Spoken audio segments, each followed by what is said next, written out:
आणि पाप्यांची संख्या वाढल्यामुळं पुण्यवान माणसाला त्रास झाला.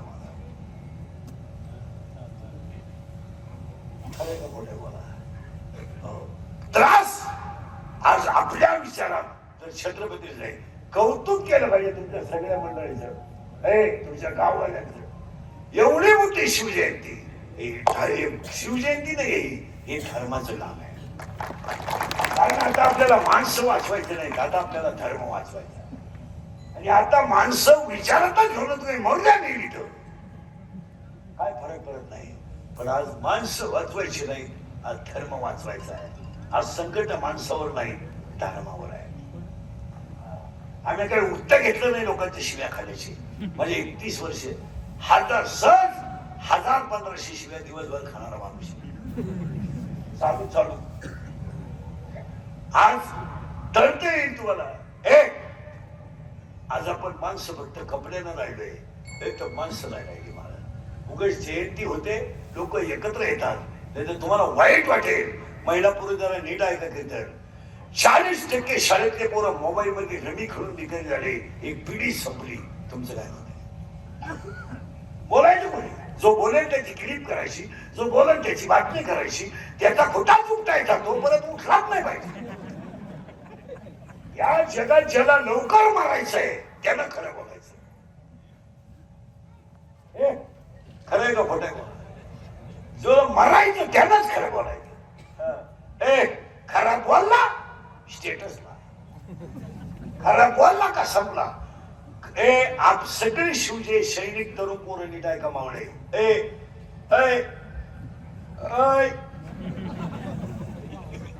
सगळे तरुण पोरं आहे का? आपल्याला एक काम करायचंय गावात. आपण मावळे छत्रपतीचे, आपली गावातली अंगणवाडी आपल्याला डिजिटल करायची आणि गावातली अंगणवाडी सुंदर बनवायची. तुमचं काय मत?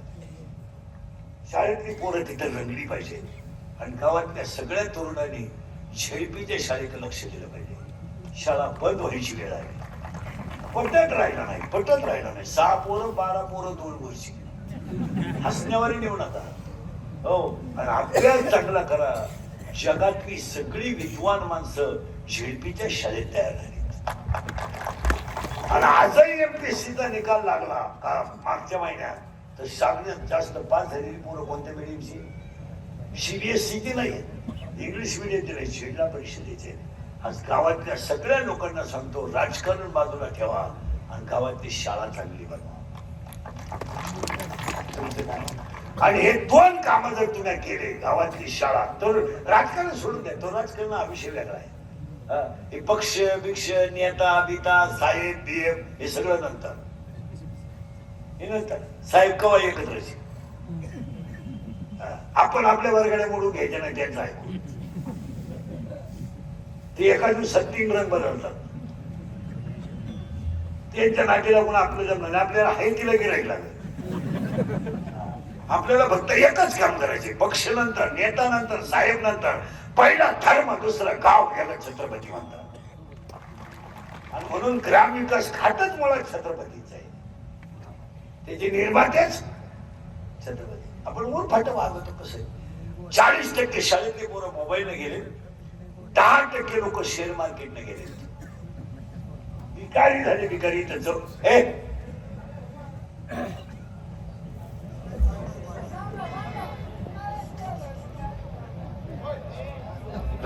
इथं बसा. हे नको बसू, हे बसू बसले. हे नको, हे भाऊ नको, तुम्ही इकडे मी करतो बरोबर. विठाला विठाला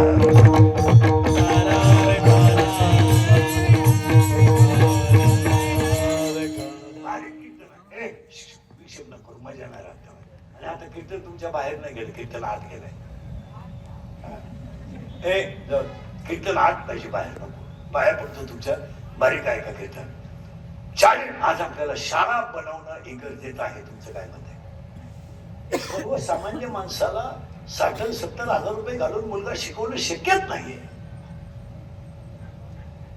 कुठून शिकवणार? हा शेतकरी जो माणूस 2 एकर जमिनीवाला 4 शेळ्या 12 कोंबड्या पाळून जगतो, तो माणूस 60-70 हजार घालणार कुठून?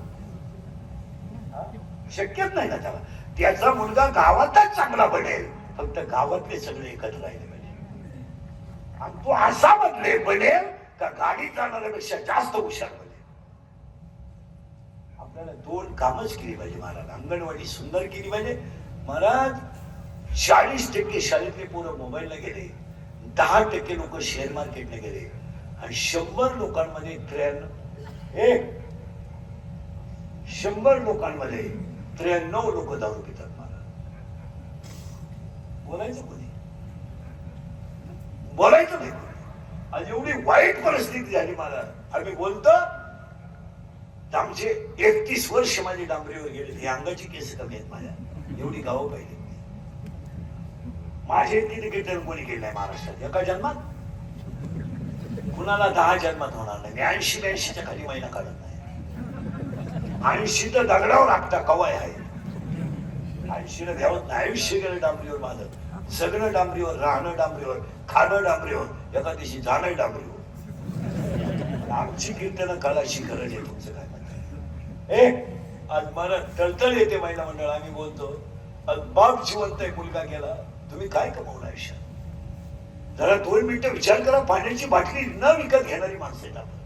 अरे 5 रुपयाचे वांगे घेताना 3 पाट्यांमध्ये फिरणारी माणसं आहेत आपण. जिथं 25 पैसे वाचतील तिथं वांगे घेणारी माणसं आहेत आपण. आणि आपलाच मुलगा जर आपल्या अगोदर गेला तर आपण आयुष्यात काय कमवलं? आज 20% कुटुंबावर ही वेळ आली. त्या बापाची चूक काय? बनेल म्हणाल तर पलटी करू नका. बनेल म्हणाल तर पलटी करून घातलं, ही काय त्याची चूक आहे? तुटक्या चपलावर त्याने संसार केला, ही काय त्याची चूक आहे? आज आयुष्यवंत आहे, मुलगा गेला, काय कमवलं तुम्ही आयुष्यात? कमावलं काय? 3 रंगाचं लुगडं नेसली, ही काय आईची चूक झाली? स्वतःच्या गळ्यातले दागिने म्हणून घर चालवलं, ही चूक झाली? अरे स्वतःच्या मुलाची फी भरायची तर तिला का मागशा पुढे केला? का? आणि कानातलं मोडायला हातावर काढलं, नवऱ्याच्या हातात मोडायला दिलं. मला नवऱ्याच्या गळ्यातल्या पाण्याच्या धारा दागिन्यावर पडल्या. अगं मी शेळे बकरं विकून तुला दागिने केले, माझे कोण होणार नाही. आई म्हणली माझं खरंच सोनं जर चांगलं होत असेल तर मला याचं काय करायचं? घर घालायला लागलं तर तिनं रात्रभर माटीवर मुलगा घेतला आणि खांबाला पाठ लावून रात्र काढली. काय चूक आहे तुमच्या जीवनात?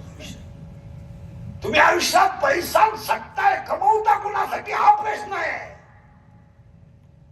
मिसळ पाव खाऊन दिवस काढणारे लोक आहेत आपण. पण आज बापांवर कर्ज नाही, पोरांवर कर्ज आहे. तुम्ही इस्टेट कमवली कुणासाठी?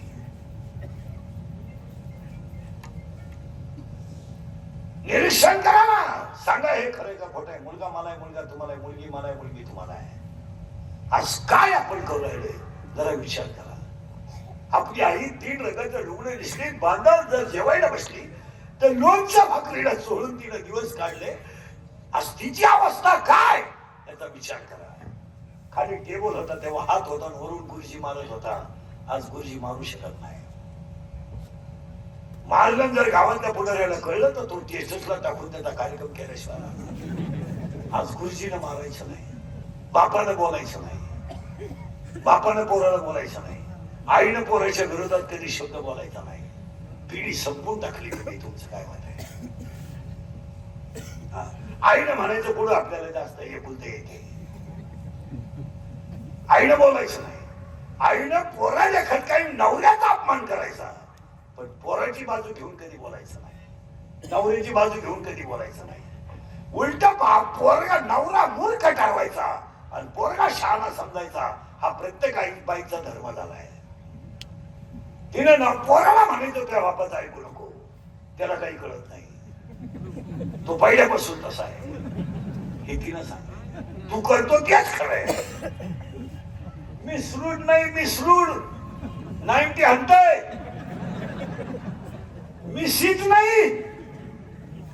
एवढंच एक कपडे भांड फुल पेरे 4 जण मोटरसायकल बसली. 4थं कुठं बसला असं गॅरेज तगड्या फाके.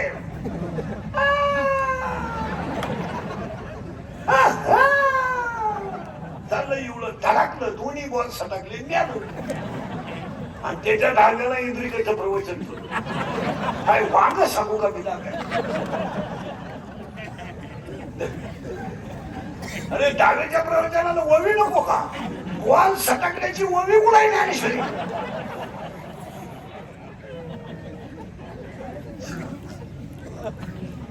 बापानो कर्ज नाही, पोरानो कर्ज.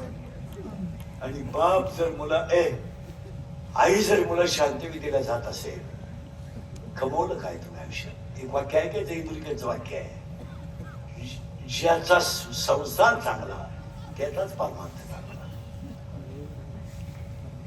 तुमचं वाक्य आहे काय? ज्याचे मित्र चांगले त्याचा संसार चांगला, ज्याचे मित्र नालायक संसार संपला. 80% लोकांच्या गिराईक जमिनीला गिराईक फक्त मित्रांमुळे लागलंय. तुमचं काय? भिकारी करून टाकले मित्र. माणसं भिकारी. मला एकही जीवलग मित्र नाही. मला जो रोज भेटन तोच मित्र. मी मोबाईल वापरत नाही, माझी परिस्थिती नाही. मी मोबाईल वापरत नाही मला, त्याच्यामुळे मी इतका सुखी आहे. कोण न्यायला तपास नाही, कोण आलं तपास नाही. महिला म्हणून सांगू तुम्हाला पाया पडून, मी भाऊ आहे, तुम्ही बहिणा. आजपासून आपल्या घरातली गुप्त गोष्ट किंवा मुलाचं आणि मुलीची माहिती, सुनाची माहिती शेजारच्या बाईजवळ कधी मुखात बोलायचं. तिला माझं नाव सांगा, कोण आहे ती पाहत. पण शेजारच्या बाईपाशी भुकायचं नाही. तिचा तो धंदा आहे. थोबाड वर्षीत आपल्या घरी येतील, आपला चहा पिऊन माहिती काढून काही काही बाया पा बिन आंघोळीच्याच दुसरीच्या दारात सकाळी सहज आलते. नदी मोकळी उलट नाही. तुला काय जागा नाही का बसायला? थोबाड वर्षी हसण्यावर नेऊ नका. शेजारची बाई रक्का भांड्याला भांडं लागणार आहे, करे. पण उद्या आपली सून, आपलं इंद्रिय थकल्यावर आपलं जगणं तिच्या हातात आहे. उद्या ती आरडल पण तिला आपल्याला पाणी देणंच आहे. ती शिवी देईल पण तिला कोरा का होईना, पण चहा आपल्याला देणंच आहे. उद्या आपली सेवा कोण, घरात कोण पाहणार आहे? मग सुनेबद्दल शेजारच्या बाईपाशी मुकायचं काय काम? सगळ्यात वाईट खोड आहे तुम्हाला, सगळ्यांना वाईट. काही झालं का लागल्या कोंबडा आहे, काही झालं का लागल्या कोंबडा. हा आता काय माहिती कधी सांगायचं नाही. तिला आजपासून सांगून टाकायचं घरी गेलो, बाई माया घरात यायचं नाही. मला तर मी शिव्या खायला माझ्या विषय. आणि हे जर तुम्ही म्हणले ना असं का बोलला महाराज, तर एकच मिनिटात उत्तर सांगतो. 5च मिनिटं काही काही आली तर काही काही आयुष्यात विधवा जगावं लागलं. 5 मिनिटं म्हणतात का आली, फक्त 5 मिनिटं अख्ख्या रामायणाचा खेळ करून टाकला. मला मेला नवरा लसरण फडून मेला, रडली नाही काही, रडली नाही. काही काहीच्या डोळ्यात पाणी सुद्धा आलं नाही. का? माझा गादीवर बसावा आणि तिचा वनवासाला जावा, या शेजारच्या बाईने टोचलेला का नाही. संपलं रामायण. काय म्हणतो आज तुमच्या माझ्या घरातली भांडणं शेजारच्या बाईमुळे आहेत. तुमचं काय मत आहे? नवरा बायको भांडण होणार, आणि ज्या घरात नवरा बायकोचं भांडण होत नाही ना त्यांचं एकमेकावर प्रेमच नाही. नवरा बायकोचं असं 2-4 दिवसातून एकदा भांडण झालं आणि एखादा दिवस बोलायचं नाही फक्त बायकोशी. मग बायको आपोआप ना पोराच्या नावावर आपल्याला शिवाय देते. ते ऐकायला बरं वाटतं, मजा राहते त्याला. ती पोराच मध्ये निटवाग निटवाग एवढंच पोर आहे. तुला जास्त झालं, जास्त तर जास्त ऐकायला आनंद नाही ना. खरंय का खोटं? प्रेम आहे बायको आणि नवरा बायकोचं भांडणच काही होत नाही. 25 वर्षात बायकोशी भांडण होत नाही. मला देणारच नाही. आपल्याकडे आयडिया आहे, तुम्हाला सांगून टाकतो, तुम्ही वापरा तेवढी. बायको भांडायच्या मूड मध्ये आली ना आपल्याला कळतंय बायको आज भांडणार आहे. कारण ज्या दिवशी बायको आपल्या अगोदर जेवते त्या दिवशी ती नक्की भांडणार. ती जेवताना खुसपटकाडी ती लगेच टाकली फेकी ती झोपायला. आपल्याला तू उपाशी झोपली, त्यांना दन बोलती, तिला काय लागलं. तिने 1.5 भाकर पिठला आणलंय तिला काय. हो आणि बायकोचं भांडण नसेल करायचं. तुला एक आयडिया सांगतो सगळ्यांना. सगळ्यांना काहीच करायचं नाही. बायको बायको भांडते बंद कर दे. ए बायको जर भांडायला लागली ना तर तुम्हाला एक आयडिया सांगतो, तेवढीच करायची, काहीच करायचं नाही. इंद्रिकर आयडिया येते. फक्त 5 मिनिटं तिच्या कपाळात राहायचं.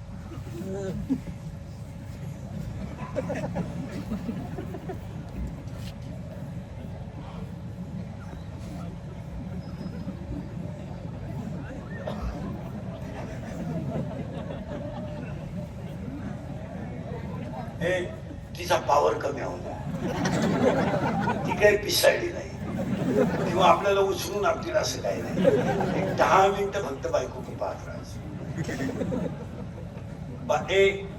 राहू दे भाऊ, राहू दे.